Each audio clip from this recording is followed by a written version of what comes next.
پارہ نمبر 30 سورہ مطففین آیت نمبر 18 کھولیے سب. اعوذ باللہ من الشیطان الرجیم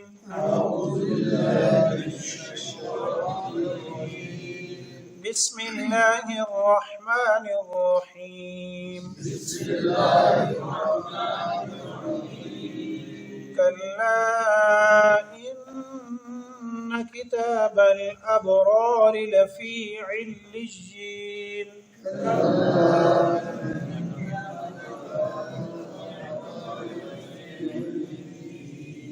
وما أدراك ما عليون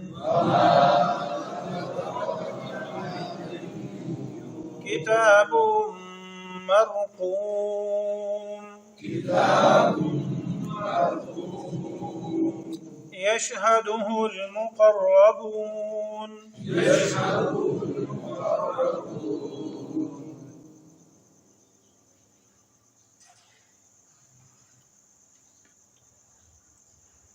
إن الأبرار لفي نعيم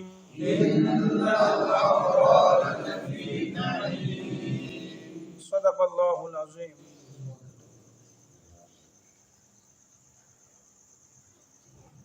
حصہ تجوید. کل کے سبق میں عرض کی تھی کہ تلاوت کے دوران جب سانس توڑتے ہیں تو باقاعدہ وقف کرتے ہیں.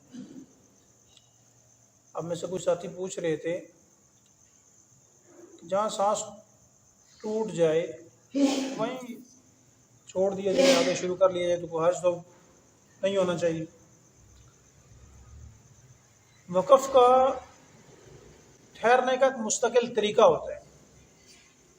وہ انسان چل رہا ہو تب, بول رہا ہو تب, کوئی گاڑی چل رہی ہو تب, ہر چیز کا ٹھہرنے کا ایک مستقل طریقہ کار ہے. روڈ پر گاڑی چلتی ہے نا, تو جہاں دل چاہے وہیں نہیں بریک مار دیتے. اس کے روکنے کا, سٹاپ کرنے کا ایک مستقل طریقہ کار ہے. ایسے آدمی چل رہا ہو راستے میں تو اچانک ایک جگہ کھڑا نہیں ہو جاتا. کھڑا ہونے کا ایک طریقہ کار ہے کہ راستے سے سائڈ پہ ہوگا, پیچھے بھی دیکھنا ہے کہ پیچھے والا کوئی آگے ساتھ نہ لگے, تو کھڑا ہونے کا ایک مستقل طریقہ کار ہے. ایسے بولتے ہیں نا, جب کامن ہم اردو بولتے ہیں سارے, اردو بولنے کا بھی ایک طریقہ کار ہے. ایسے نہیں ہے کہ جس لفظ پر دل چاہے یا لفظ کے درمیان میں دل چاہے تو سانس لے لیا, ایسا نہیں ہوتا. مثلاً ایک جملہ بولتے ہیں ہم, بیٹھو نہیں اٹھو, بیٹھو نہیں اٹھو. اب نہیں کا تعلق بیٹھو کے ساتھ جوڑو تو مطلب ہے کہ بیٹھو نہیں, کھڑے ہو جاؤ. اور نہیں کا تعلق اٹھو کے ساتھ جوڑو تو مطلب ہے اٹھو نہیں, بیٹھو. اب کوئی بات پلے نہیں پڑ رہی کہ کہنے والا کہنا کیا چاہتے ہیں, لہٰذا وہ ایک طریقہ کار سے بولے گا, بیٹھو نہیں اٹھو, بات سمجھ آ رہی. یا بیٹھو نہیں اٹھو, تب بھی بات سمجھ آ رہی. یہ کہنے والا کیا کہنا. تو کسی بھی زبان میں ٹھہرنے کا, وقف کرنے کا, سانس لینے کا ایک طریقہ کار ہے. ایسے ہی قرآن پڑھتے ہوئے تلاوت کے دوران بھی وقف کرنے کا ایک مستقل طریقہ ہے. یہ جو رموز اوقاف, ٹھہرنے کی علامات بیان کی گئی ہیں, یہ ایسے ہی نہیں ہیں. اس کا ایک مقصد ہے, ایک معنی ہے, ایک طریقہ کار ہے کہ وقف ایسے کرتے ہیں. پھر پچھلے اسباق میں یہ بات بھی گزر چکی ہے کہ جب تلاوت کے دوران کسی حرف پر وقف کرتے ہیں تو اس کے آخر کو ساکن کر دیتے ہیں, سائلنٹ کر دیتے ہیں. شرط یہ ہے کہ وہ دو زبر الف والی نہ ہو. الف والی دو زبر کا کیا مطلب ہے, جیسے بصیران, نذیران, ایسے حروف جن کے آگے لکھا ہوا الف ہوتا ہے, تو وہاں ایک زبر پڑھتے ہیں, ایک چھوڑ دیتے ہیں. اس کے علاوہ کوئی حرف ساکن ہے تو اس پر ساکن پر وقف کرتے تو آلریڈی ساکن ہوتا ہے. اگر ساکن نہیں ہے تو ہم خود سے اس کو ساکن کر دیتے ہیں. پچھلی آیات میں ایک چیز گزری تھی, سکتہ, ہاف وقف کہتے ہیں اس کو. آسان زبان میں کیا کہتے ہیں جی, کیا بولیں گے اردو, آدھا وقف. آدھا وقف کرنا یعنی کہ زبان تو رک گئی ہے لیکن سانس چل رہا ہے. زبان رک گئی ہے اور سانس چل رہا ہے, وقف ہے لیکن آدھا. اس کو کہتے ہیں سکتہ کرنا. اس کو کیا کہتے ہیں جی, سکتہ کرنا. اس کے علاوہ دوسری علامت ہے وقف کی، موٹی سی اور بڑی، سب سے بڑی علامت ہے آیت. آیت کی جس کے اندر گنتی لکھی ہوتی ہے. ہم نے کہا نا کہ 18 نمبر آیت ہمارا سبق ہے، تو یہ جو 18 لکھا ہوا نا جس کے اندر راؤنڈ شکل، اس کو کہتے ہیں آیت، علامت آیت. یہ وقف کی علامت ہے، اس پر وقف کر سکتے ہیں. اس کے علاوہ تو آج کے سبق میں اکثر گزرا ہے تو اگر درمیان میں آ جائے آیت کے اوپر ہو تو پھر تو آلریڈی ایک وقف کی علامت ہے. درمیان تلاوت میں مثلا کلا ان کتاب الابرار لفی علیجین، ابراری، اب ابراری کے بعد تو لکھا ہوا آ جائے، یہاں لکھا ہوا نہیں ہے، لکھا ہوا آ جائے تو وہاں وقف کریں گے. وہاں کیا کریں گے جی؟ وقف کریں گے. کلا ان کتاب الابرار لفی علیجین، میں مثال دے رہا ہوں، ریئل میں ایسا ہے نہیں ہے. ابراری کے نیچے زیر ہے اور آگے لفی علیجین تو لکھا ہوا نہیں ہے، سمجھانے کے لیے عرض کیا. ایسے ہی جیم لکھا ہو تب بھی وقف کر سکتے ہیں. آج ایک لفظ ہمارے سبق میں آیا ہے، لام الف لا لکھا ہوا ہے. جہاں پر ہم نے سبق ختم کیا ہے وہاں بھی لکھا ہوا ہے اور تیسری آیت پر بھی لکھا ہوا ہے. کتاب مرقوم کے بعد بھی لکھا ہوا ہے لام الف لا. لا کا لفظی معنی آپ سب نے پڑھا، نہیں معنی ہوتا ہے. اس کا کیا معنی ہوتا ہے جی؟ نہیں. یہ اگر درمیان میں آ جائے آیت کے شروع اور آخر کے درمیان میں تو پھر وقف نہیں کرتے، پھر وقف نہیں کرتے. اس کے علاوہ جو رموز ہیں، جیم ہے، تو ہے، ان پہ وقف کرتے ہیں. بقیہ کو کل پڑھیں گے انشاءاللہ تاکہ ساتھ ساتھ یاد بھی ہو جائے. حصہ ترجمہ: کلا ان کتاب الابرار لفی علیین، خبردار، ہوشیار ہو جاؤ، یقیناً نیک لوگ علیین میں ہوں گے. وما ادراک ما علیون، اور آپ کو کیا معلوم کہ علیون کیا ہے. کتاب مرقوم، وہ لکھا ہوا نامہ اعمال ہے. یشہدہ المقربون، عزت والے فرشتے اس کی حفاظت میں لگے ہوئے ہیں. ان الابرار لفی نعیم، یقیناً نیک لوگ بڑی نعمتوں میں، نعیم میں ہیں. یہاں سبق ختم اس لیے کر دیا کہ زیادہ لمبا ہو جاتا. بہرحال یہ بات درمیان میں ہے، بقیہ کل پڑھیں گے. حصہ اچھا لفظی ترجمہ: کلا، کریں ترجمہ، ہرگز نہیں، یا خبردار، ہوشیار ہو جاؤ، کچھ بھی اردو کا ترجمہ کر سکتے ہیں. ان، بے شک، یہ یقیناً، کتاب کہتے ہیں نامہ، یہاں نامہ اعمال مراد ہے. ویسے کتاب کو ہی کہتے ہیں، لیکن یہاں کیا مراد ہے جی؟ ہمارا نامہ اعمال مراد ہے. ابراری، نیک لوگ، نیک لوگوں کا نامہ اعمال لفی علیین. لفی، فی معنی ہوتا ہے میں، علیین بالا خانوں کو، جنت کو کہتے ہیں. علیین اعلیٰ جگہ، اوپر والی، اعلیٰ کہتے ہیں نا، اعلیٰ سے علیین ہے، اوپر والی بالا خانے. تو لفی علیین، نیک لوگوں کے اعمال نامے علیین میں ہیں. وما ادراک، اور آپ کو کیا معلوم، ما علیون، علیون کیا ہے، جمع ہے. کتاب مرقوم، یعنی کہ نامہ اعمال جو رکھے ہوئے ہیں وہ کیا ہیں. علیون سوال کرنا مقصود نہیں ہے. وما ادراک ما علیون سے مراد یہ ہے کہ وہ نامہ اعمال جو علیون میں ہیں وہ کیا چیز ہیں. آگے اللہ بتا رہے ہیں کتاب مرقوم. یہ آیت پہلے بھی گزری ہے نا، کتاب مرقوم، پیچھے آپ نے پڑھی ہے 9 نمبر میں. کیا ترجمہ ہے اس کا؟ ترجمہ کریں جی. مرقوم کہتے ہیں کوئی چیز لکھی. یہ تو ویسے بھی ہمارے ہاں جو قبروں پر خطبے لگتے ہیں نا ان کے اوپر لفظ لکھا ہوتا ہے مرقوم، یا بعض روڈوں پر تختیاں لگائی جاتی ہیں المرقوم. تو مرقوم ہوتا ہے وہ چیز جو لکھی ہوئی ہو، جو چیز لکھی ہو. کتاب مرقوم، وہ لکھے ہوئے نامہ اعمال ہیں. یشہدہ المقربون، مقرب فرشتے ان پر کیا کر رہے ہیں؟ پہرا دے رہے ہیں، ان کی نگرانی کر رہے ہیں. ویسے یشہدہ کس کو کہتے ہیں جی؟ گواہی کو بھی کہتے ہیں اور حاضر ہونے کو بھی کہتے ہیں. گواہی وہی دیتا ہے جو موجود ہوتا ہے، حاضر ہوتا ہے. ان الابرار، یقیناً نیک لوگ، لفی نعیم، نعمتوں میں. نعیم ویسے جنت کا نام بھی ہے اور یہاں مراد جنت ہی ہے. لفظی معنی ہوتا ہے نعمتیں. ان آیات کا پچھلی آیات کے ساتھ ایک گہرا تعلق اور ربط ہے. اس کا تفسیر پچھلی آیات میں اللہ رب العالمین نے ان لوگوں کا تذکرہ فرمایا تھا جو فجار تھے. کلا ان کتاب الفجار لفی سجین، وہاں تذکرہ تھا نہ ماننے والوں کا، نہ فرمانوں کا. اللہ نے کہا ان کے ساتھ کیا کروں گا، وہ آپ نے پچھلے اسباق میں پڑھا. اللہ نے کہا کہ ان کو جہنم میں ڈالا جائے گا اور پوچھیں گے تو اللہ بتائیں گے ثم یقال هذا الذی کنتم به تکذبون، یہ وہ چیز ہے جس کے بارے میں تم جھٹلایا کرتے تھے. یہاں سے آج جو سبق پڑھا ہے اس سبق میں اللہ نیک لوگوں کا تذکرہ کر رہے ہیں. کلا ان کتاب الابرار، ایسا نہیں ہے کہ سارے کے ساروں کو اللہ جہنم میں ڈال دیں گے، ایسا نہیں. ایسا بھی نہیں ہے کہ سب کو اللہ فری چھوڑ دیں گے، جو کچھ کرنا تھا دنیا میں کر کے آگے وہ. اللہ کہتے ہیں نہیں، میزان لگے گا. اچھے لوگوں کو اللہ کہاں رکھیں گے؟ لفی علیین. کلا ان کتاب الابرار لفی علیین. یہاں ویسے بات چل رہی ہے نامہ اعمال کی.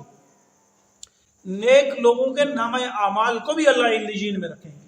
اور ایک روایت میں آتا ہے کہ ارواح جو نیک لوگوں کی روح ہوتی ہے اس کو علیین میں رکھا جاتا ہے. نیک لوگوں کی روح کو کہاں رکھا جاتا ہے جی؟ علیین میں رکھا جاتا ہے. پچھلے سبق میں عرض کر دی تھی کہ جو روح جنت میں ہو وہ دنیا میں آنے کی کبھی سوچے گی بھی نہیں. لہذا جمعرات والا کنسیپٹ دفن ہو جاتا ہے. جمعرات والا کنسیپٹ دفن ہو جاتا ہے. یہ ویسے بات چیزیں نا، ہمارا دین ویسے امپورٹڈ ہے، عرب سے آیا نا، سعودی عربیہ سے، عرب سے ہے. تو کچھ چیزیں وہاں سے امپورٹ ہو گئے تو کچھ ہم نے پیچھے سے میراث میں لے لی، سکھوں سے، ہندوؤں سے. تو بیسیکلی یہ ان کا نظریہ ہے کہ روحیں واپس آتی ہیں. بعض کہتے ہیں کہ حلول کر دیتی ہیں، اور بعض کا نظریہ کیا ہے جی دوبارہ پیدا ہوتی ہیں. ہم نے وہاں سے جمعرات 11ویں اور پتہ نہیں کیا کیا چلا دیا. تو بہرحال جس کی روح علیین میں ہو وہ واپس کبھی بھی نہیں آتی جی. وما ادراک ما علیون. اللہ پوچھتے ہیں آپ کو کیا پتا وہ نامہ اعمال علیون میں کیسے ہیں، کیا ہیں؟ کتاب مرقوم. خود ہی اللہ نے تفسیر کر دی قرآن کی کہ وہ لکھے ہوئے کیا ہے جی؟ نامہ اعمال ہیں. یشہدہ المقربون. پروٹوکول، ہمارے ہاں پروٹوکول دیے جاتے ہیں نا. ہمارے جو انٹرنیشنل یتیم ہیں ان کو پروٹوکول ملتے ہیں، روڈ بند ہوتے ہیں، گاڑیاں گزرتی ہیں کہ انٹرنیشنل یتیم گزرنے والے ہیں. اللہ وہاں نیک لوگوں کے نام اعمال کو بھی پروٹوکول دیں گے. فرشتوں کی سکوٹی لگا دی. سکوٹی میں کون معمور ہیں جی؟ فرشتے معمور ہیں. ان الابرار لفی نعیم. تذکرہ کس کا ہے؟ دنیا میں جو اللہ کی مان کر چلنے والے ہیں، دنیا میں جو اسلام پر زندگی بسر کرنے والے ہیں. سب سے کوئی خوبصورت مذہب ہے نا جی وہ اسلام ہے. نیک لوگ جس پر چلتے ہیں نا وہ اسلام. یہ اس لیے نہیں کہتا ہوں کہ میں مسلمان ہوں، بحیثیت مسلمان یہ بات میں نہیں عرض کر رہا ہوں. یہ میں اس بحیثیت انسان ہونے کے یہ بات عرض کر رہا ہوں. آج کل ویسے بھی فلسطین اور اسرائیل کا بامی تنازع چل رہا ہے، جنگ چل رہی ہے. کل میں BBC کو پڑھ رہا تھا، حماس کا جو سربراہ ہے اس نے یہ اعلان کیا، اپنے جنگجوؤں کو کہا کہ ہمیں اسلام یہ درس دیتا ہے کہ عورتوں کو، بوڑھوں کو، بچوں کو، جو جنگ نہیں کرنے والے ان کو قتل نہیں کرنا. ایسی خوبصورت تعلیمات کہاں ہیں؟ آج دنیا یہ کہتی ہے کہ فلسطین نے، حماس نے ظلم کیا، یہ دہشت گردی ہے، ٹیررزم ہے کہ انہوں نے حملہ کیا اسرائیل پر. گزشتہ دہائیوں سے اسرائیل روزانہ کی بنیاد پر اہل فلسطین کو قتل کرتے ہیں.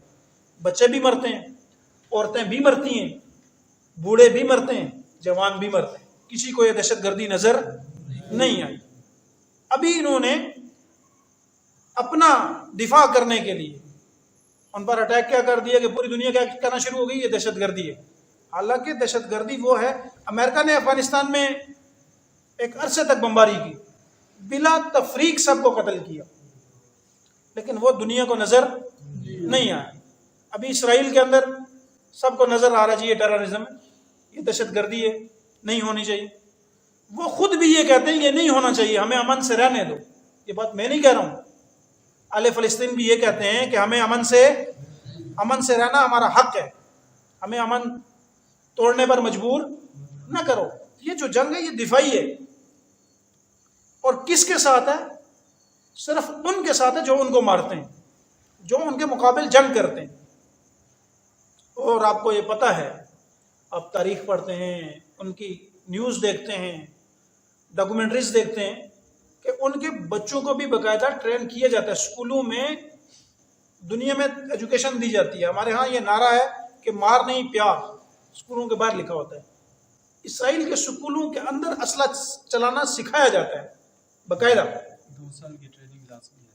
باقاعدہ ان کے بچوں کو تعلیماً اسلحہ پڑھایا جاتا ہے۔ تو دہشت گردی ہے، مسلمان کر رہے ہیں یا وہ کر رہے ہیں؟ ہر آدمی کے لیے ایک پیریڈ، کچھ لمحات، ایک ٹائم پیریڈ ایسا ہے کہ آپ نے فوج میں لازمی گزارنا ہے۔ 2 سال ٹریننگ۔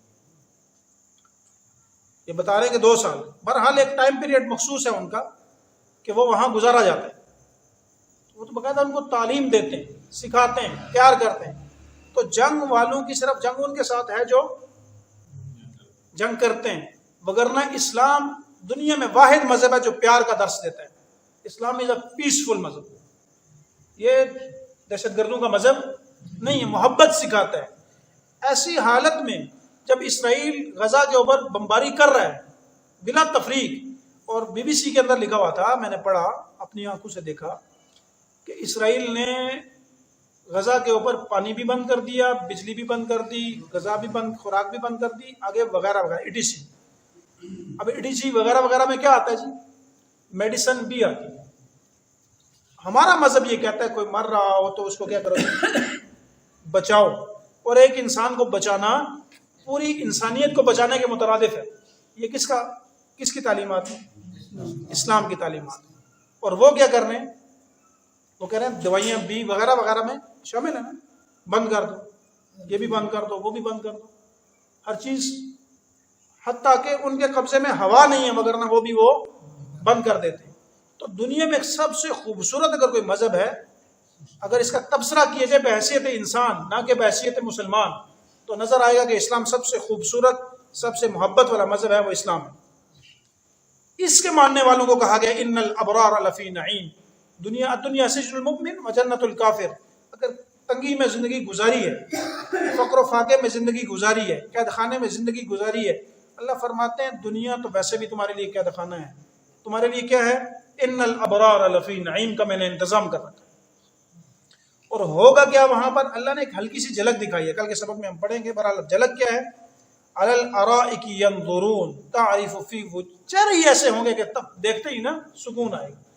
تعرف فی وجوہہم نظرۃ النعیم یسقون من رحیق، پلایا کہاں سے جائے گا؟ یسقون من رحیق مختوم ختامہ مسک وفی ذلک فلیتنافس۔ یہ پروٹوکول ہے دنیا میں اللہ والوں کی، ماننے والوں کی، اسلام پر زندگی بسر کرنے والوں کی۔ تو اللہ تعالیٰ سے دعا ہے کہ اللہ ہم سب کو اسلام پر زندگی بسر کرنے کی توفیق عطا فرمائے، اور آل فلسطین